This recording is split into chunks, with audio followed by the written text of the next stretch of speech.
3,000 men stand against 90,000. That's one soldier for every 30 enemies. This should be annihilation. This should be the end. Yet not only do they hold, they shatter the siege. And by the end, you'll understand how this happens. This isn't a story about survival. It's a story about a mind moving faster than death.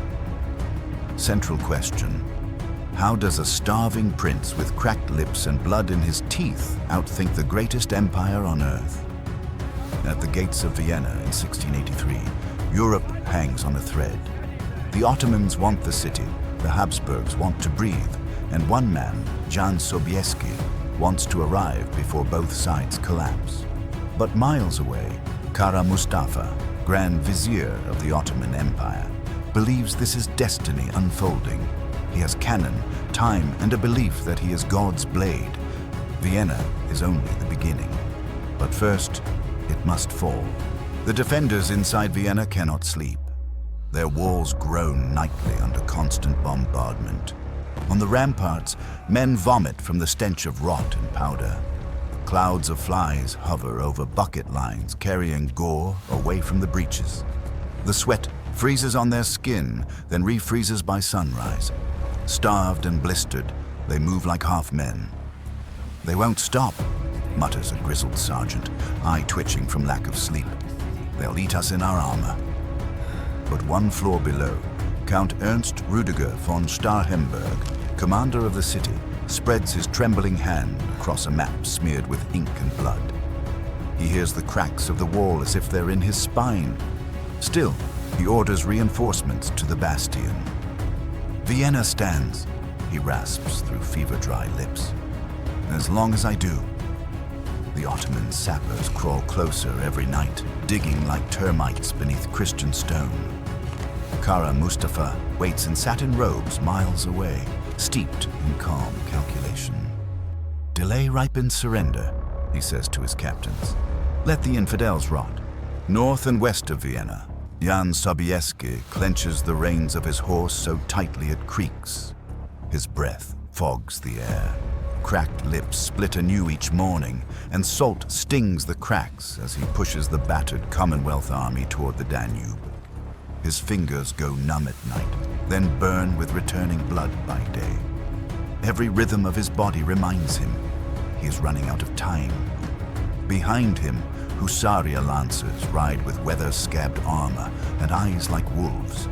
One advisor catches up beside him, panting, hoarse. "Too many passes, too many places they could strike. We cannot cover them all." Sobieski doesn't answer. Not yet. He's listening to a silence broken only by hooves and wind, calculating paths like lines on a chessboard. "It's not about covering everything," he finally says. "It's about striking where they never expect." Meanwhile, farther south, Kara Mustafa receives the intercepted reports. Scouts mention Polish banners. He frowns, more annoyed than worried. "Bait," he tells his gathered commanders. "Sobieski marches with ghosts. Let him come. The city will fall before his shadow even reaches the slopes." The first ultimatum arrives wrapped in gallows wit. Kara Mustafa sends an envoy to the crumbling walls. Fine robes, booming voice, a scroll heavy with condemnation. His offer: surrender and be spared humiliation. Count Starhemberg doesn't even break the wax seal. "Tell him," he growls, voice dragging like gravel through his throat, "the only surrender in Vienna will be his ambition."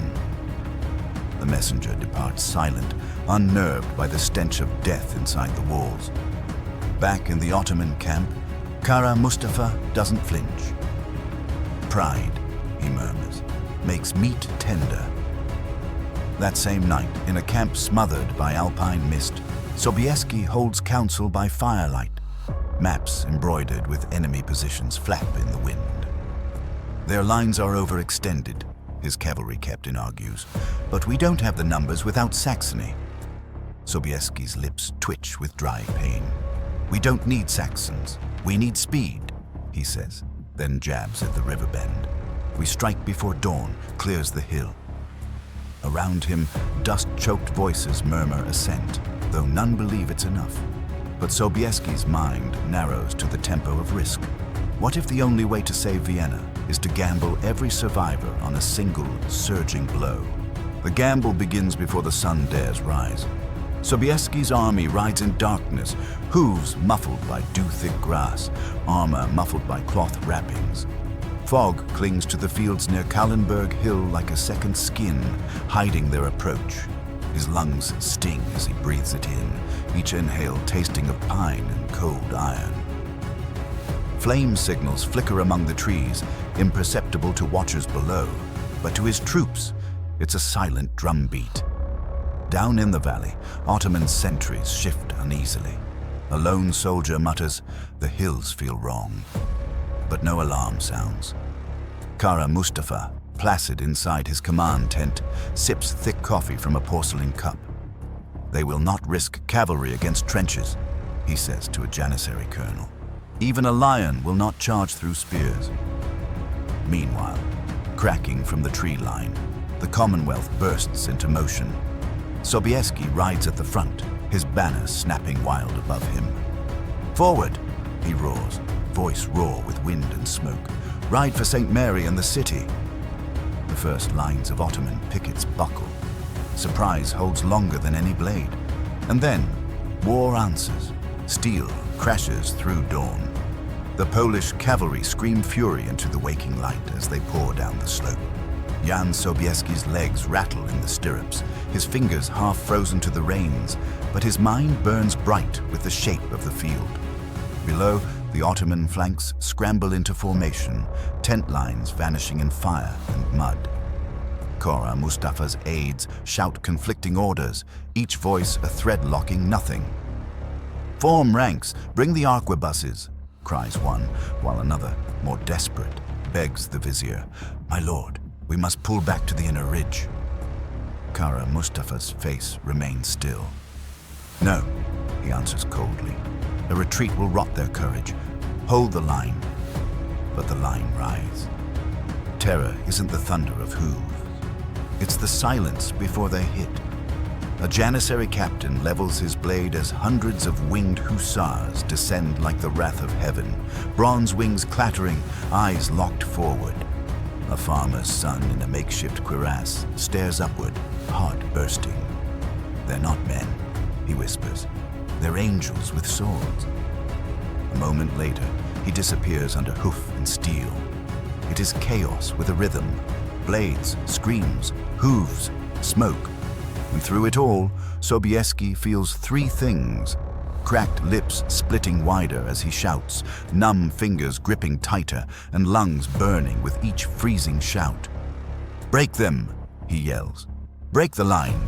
A wall of fire and fury rolls forward as the charge deepens. Ottoman cannons thunder, too slow to stop momentum, too few to reshape the slope. Sobieski veers left, cutting across a broken ridge to pressure their rear. Behind him, drums echo as Saxon troops finally arrive to his flank, late but not useless. "Open the gap!" a Saxon colonel cries, his eyes lit with the terror of useful timing. The Polish hussars tilt their lances again. Another pass. This one breaks the inner ring.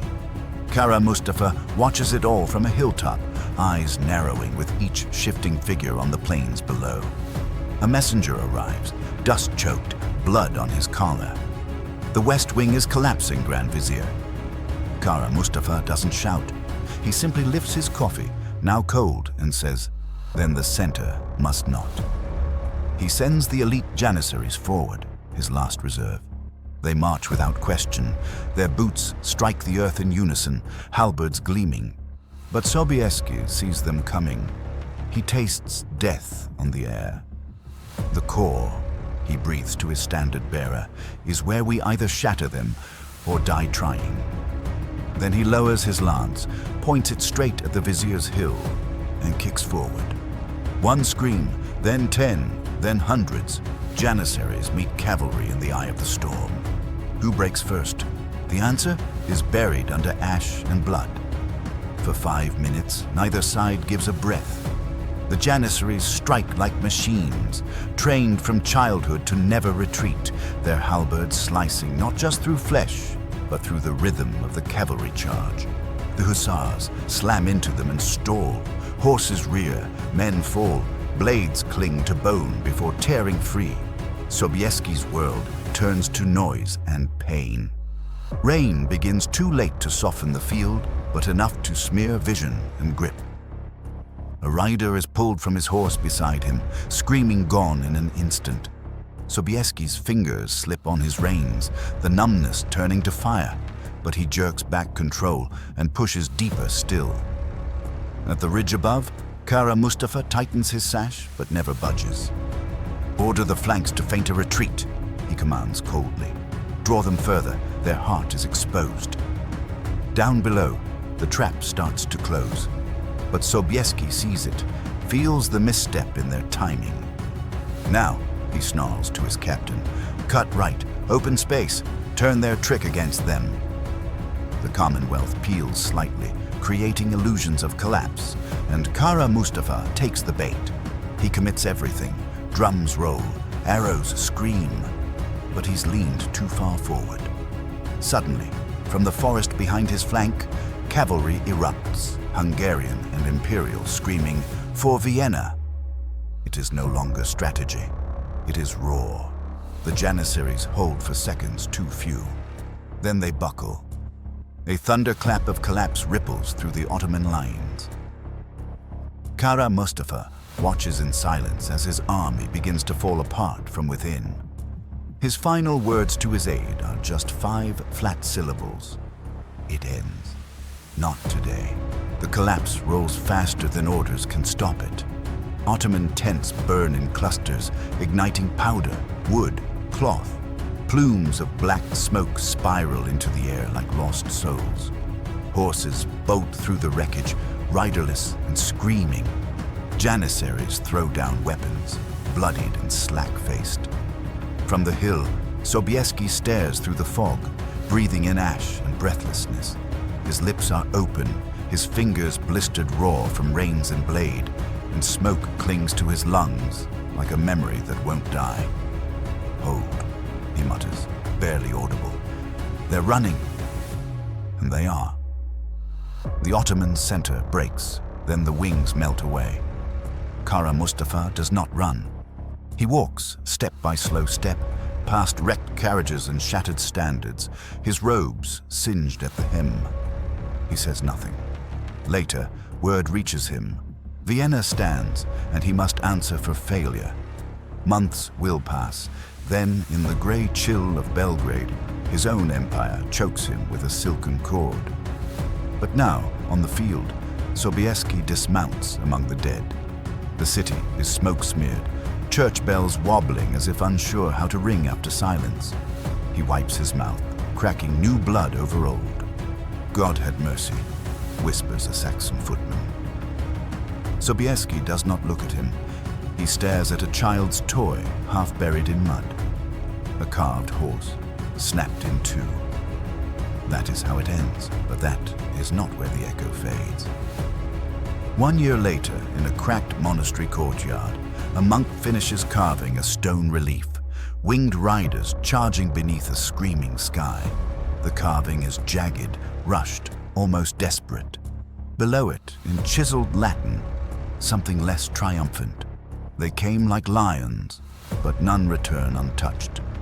Children in the nearby village grow up playing war with wooden lances, mimicking the charge from Kahlenberg, but never knowing the weight behind it. And Kara Mustafa's death doesn't close the book. It rips the spine.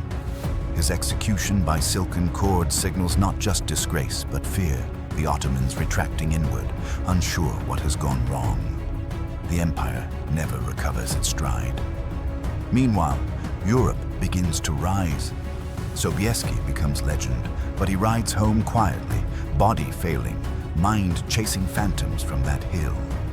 The war for Vienna is over, but the wars it forestalls are only beginning. A century later, revolutions will roar louder than any cavalry, and empires will unravel not by sword, but by ideals. Yet the sound that lingers longest is not a scream, nor a drum. It's the wind blowing through an empty saddle carved in stone, waiting endlessly for a rider who never returns. But what if the charge had failed? What if Kara Mustafa's trap had sprung just seconds sooner?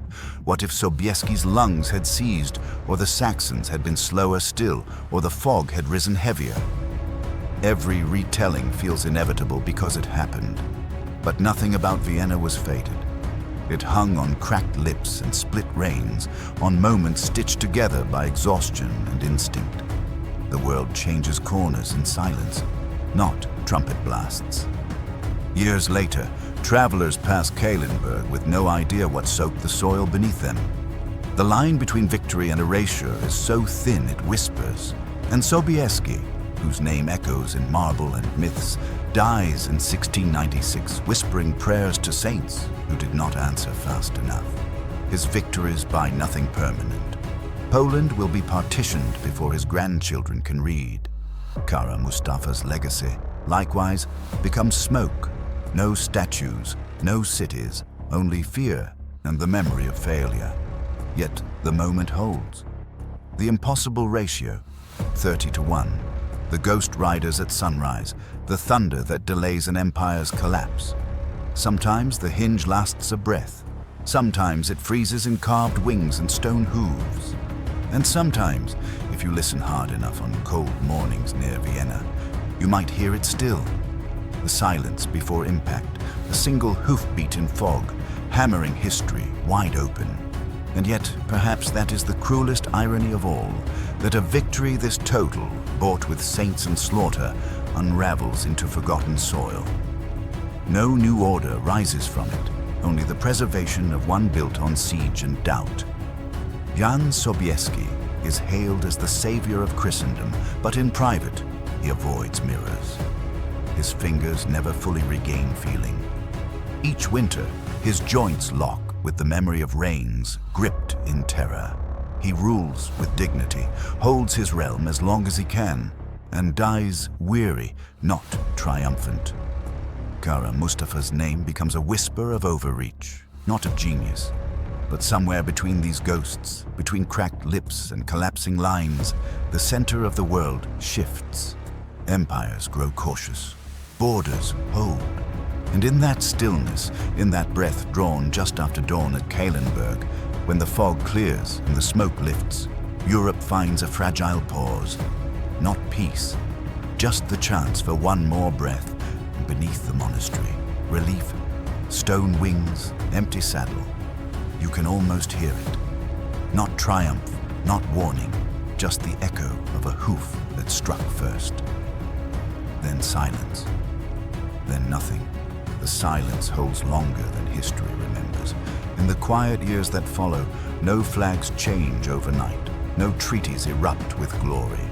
Instead, the city of Vienna rebuilds slowly, stone by stone, wall by wall, while beyond its clean streets, entire generations grow up never hearing the name Sobieski except in hymns. The Ottomans withdraw, but not all the way. Border skirmishes persist like a heartbeat under the surface. And though no grand confrontation follows for decades, the balance has shifted. 1,000 minor calculations now echo the lesson of those tens of thousands of hooves converging at dawn. Castles are reinforced differently. Alliances form with one eye always north. And every commander worth his epaulets studies Kahlenberg like scripture etched in blood. Not because the cavalry triumphed, but because it proved how close power tilts toward disaster when timing outpaces pride. There is no statue grand enough, no anthem loud enough to hold on to that exact moment when the tide stalled and reversed. You can only glimpse its ghost in frost that clings to early autumn grass, in a hill that now grows vineyards, in the sudden stillness of fog that touches earth like memory without a name. The thunder passed. The hoofbeat faded. But beneath the roots and ruined trenches, time still listens. And so time moves, and the field moves with it. In spring, wild flowers grow in the seams of ancient trenches. Children collect them unaware of the scorched bones beneath. In Vienna, old bells ring during festivals no longer tied to siege or savior. The carved relief remains, its stone hooves wearing smooth from wind, its sword arm cracked by moss and frost. No plaque explains the odds, no voice reads the numbers. But somewhere between the wine rows and the monastery roof, a gust still cuts through, carrying the scent of ash that never quite left. This isn't a memorial, it's a question sealed in silence. What shifts the world if not thunder? 30-1. A hill, a fog, a breath misjudged. And the echo of that breath waits still, held forever between hoof and earth, suspended where history turns invisible. Decades pass, and the world redrafts its shapes. Nations rise and fall in cycles, some louder than others, but always with less clarity than the charge that broke the plains of Kahlenberg. In textbooks, the victory becomes a line. In sermons, a footnote kissed with prophecy, but the field never lies. It bears no flags, no hymns, only the weathered trench lines that crops half erase and rain half refills. A shepherd guides his flock through the grass, muttering to scare ghosts away, though none answers. And in some winter nights, when the wind cuts sharp and old coins of frost cling to stone, a rider on the road to Vienna might pause atop the hill and hear, just barely, a sound not quite natural. The rustle of phantom wings or the hollow report of hooves striking ground long after horses have gone. Not memory, not myth, just the earth reminding itself. 30-1. Steel breaking silence, and a line that did not fall. No document alone holds it. No anthem, no border, no statue raised to Jan Sobieski or an empire undone. But every so often, under the sheer weight of ordinary time, the echo breathes again. In a thunderstorm slamming the slopes of Kahlenberg, in a flash of sun across a ruined fort's corner, in a boys' game where one child stands while the others charge downhill, shouting names half forgotten. The world moves forward, unaware that it balances on moments men once bled to delay. 30-1. A prince coughing blood, a vizier whispering fate, a city that should have fallen. And still that hoofbeat waits in the fog. Not marching, not fleeing, only remembering. Holding. And holding may be all that victory ever really is. Not glory or dominion, not the sparkling charge frozen in myth, just the refusal to yield, the breath taken between collapse and command. Somewhere, deep in the soil beneath that ancient hill, the echo of hooves cools to silence. No choir welcomes it, no general salutes it, but in the weight of morning fog and the grit beneath vineyard roots, Vienna's still beating heart thuds once in the quiet.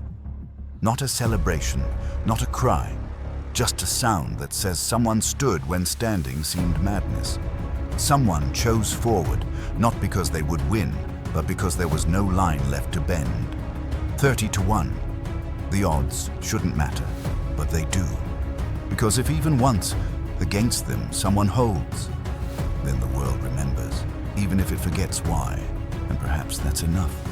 This memory of defiance without certainty, this fragment of thunder stitched into the grass of a fading hill. The boy who stares across the vineyard doesn't see Sobieski or his lancers. He sees a line between trees, a shimmer where the sun strikes odd. He'll run there tomorrow, wooden sword in hand, and whisper words no longer taught in school. Somewhere far off, another city forgets its siege, another anthem drops a note. But the line still holds, if only in the tilt of slope, in the stubborn rise of dawn mist that has lifted over Kahlenberg for centuries. That is all history ever is. A lifted mist, a choice made when collapse leaned close enough to kiss. Jan Sobieski never knew what world his charge would save. Kara Mustafa never knew which silence would outlast him, but the hoofbeats are still there, faint but unbroken, waiting in the frost, in the whisper of grass, in the cold breath before retreat turns to charge. The echo remains, the silence endures. And somewhere in the soil beneath Vienna, the ground remembers, because the ground always remembers. Not the names or banners or doctrines shouted across its surface, but the weight of footsteps pressed in the anxious dark before decision. Vienna's soil, watered in fear and blood, silently holds it all. Every gasp before a cry, every cracked lip lifted in defiance, every moment where time narrowed into pain and motion and belief that somehow, even now, holding was possible.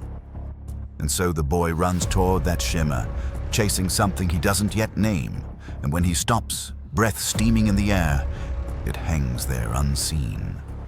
A pause, a memory not his. The silence before the world changed shape forever. No trumpet ever captured it, no pen could truly write it. But beneath his feet, unchanged and waiting, it hums with what once was. Not just the hoofbeat, but the breath before it. And that breath, stolen from the jaws of certainty, lives on, not in stone or story, but in the shape of the hill itself, the way it rises at just the right angle, the way the fog still knows how to settle low and thick, as if remembering the morning it became more than air. There is no final word, no ending line engraved clean into memory. Just a contour of earth that once refused surrender. For all the brass and blood, for all the banners raised and raised, the truest echo lives in emptiness. A heavy quiet, not of defeat, but of endurance. You can walk that line today, along vineyard paths and cracked stone, and if the wind catches just right through the valley, you might pause, heart stilled, and for half a second, feel it. The world hesitating. One breath. Hoof lifted, and the crushing weight of what might have been, teetering on the edge of what was. That is where history hides. Not in the charge, but in the pause before it. So let your final image be not of heroes triumphant, nor of enemies vanquished, but of a hill waiting in silence. Kallenberg is still there, aged and indifferent, its slope softened by centuries, its once bloodied soil now thick with roots and memory. There are no more wings cutting the sky, only wind threading through vineyard rows, only birds circling where once banners snapped. No monument catches the breathless moment that history held its pulse. But if you stand there, alone, with only the wind for company, and breathe in deep as fog begins to curl, you might hear it faintly. The pause. Not glory, not legacy, just the breath before hoof met earth. Time holds its breath, and the earth, even now, does not exhale, and that is all it ever was. A breath.